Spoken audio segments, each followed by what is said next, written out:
This is your Middlesex County Market Update with Susan Kadilak and Don Magenta. And now, your hosts. Unique New York. Hello, I'm Don Magenta. And I'm Susan Kadilak, and we're here to talk about the real estate market. And the first thing we're going to talk about is all the crazy headlines that you see right now whenever you hear about real estate. There's lots of them. It says the housing market correction just took a new turn. Another one says, in this volatile housing market, here's how to know when the bottom is in. Everybody wants to know when the bottom's in. Also, mortgage demand drops as interest rates bounce higher. I love mortgage demand drops. They're very tasty. I don't think they're talking about candy. So looking at all these headlines, it's like, okay, what does this mean? What does this mean to you as a buyer or a seller? So we're going to dive into it, and the first thing we're going to talk about is interest rates. So interest rates. Interest rates have been absolutely crazy. Last year in 2022, they doubled over the span of 12 months, which is a lot of movement in a short period of time. They peaked in November, they hit about 7%, and since then they've been steadily decreasing.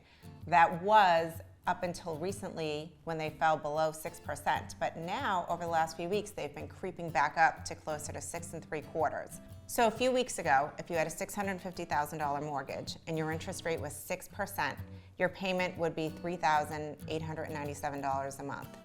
Now at 6.75, your payment is over $4,200.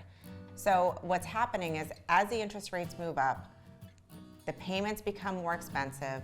Some buyers no longer qualify or they have to lower their budget, and that means that we have fewer buyers in the marketplace. And what that means is that things are taking longer to sell because you don't have as many buyers. When I recently bought my grotto in 1974, I had an interest rate of 9.19% out of 10. Not bad, if you know what I'm saying. Wow, you got a really good deal. The next thing we're going to talk about is how long houses are taking to sell. Market time? That's my favorite time. Usually Sunday morning around 7 a.m. I like to go get my fresh fruits and vegetables for the week because I avoid all the old people there. That's exactly what we're talking about. So we're all hearing that there are more houses on the market, which means that homes are taking longer to sell.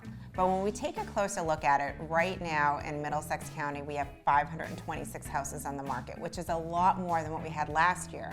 That was only 303. And the year before it was 390.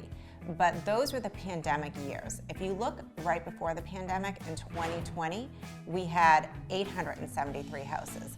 We still don't have the same amount of inventory as we had in 2020, and nobody considered 2020 a bad market. So when we think about things taking longer to sell, we want to look at the numbers. Last year, things were taking about 23 days to sell. This year, they're taking about 33 days.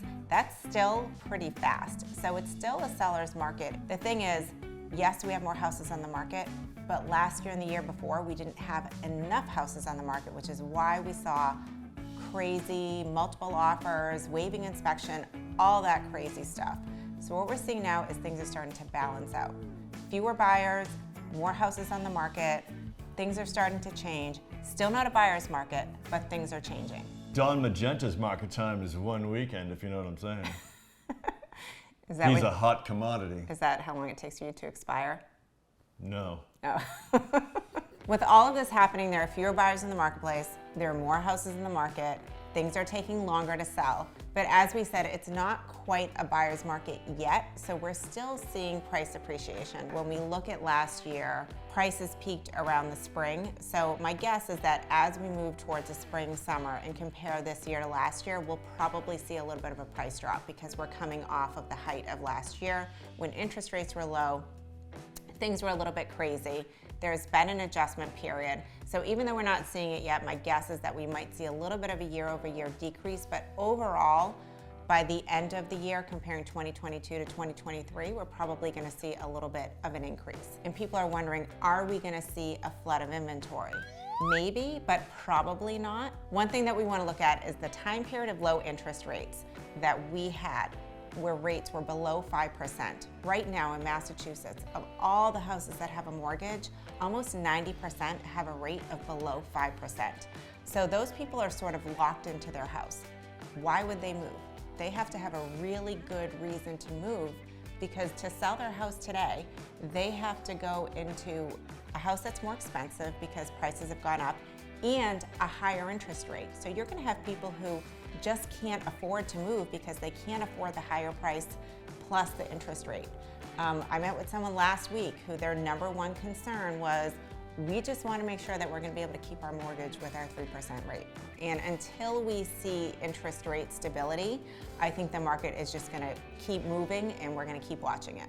Oh, it's 2008. They want their rates back, Susan. So now we have an environment where the houses are more expensive, both in price and interest rate. So buyers are looking for different ways to make their payments more affordable. And some different things buyers are doing is looking at adjustable rate mortgages where you have a lower rate up front for a certain period of time. We're looking at rate buy downs. You can do a temporary rate buy down where your rate's lower for 1 or 2 or 3 years, or you can do a permanent rate buy down where it lowers the interest rate for the whole life of the loan. There are new first-time buyer programs. There's the AMI 120 that's coming out here in Massachusetts. Seller closing cost credits. So there are a bunch of options that buyers can look at to help them make their payment more affordable. That doesn't make any sense. I'm not sure where she gets her information from, but none of it seems accurate. Would you like to go to dinner tonight, Susan? That's an option for you. I'll think about it, All right. but probably not. I'll see you at 7.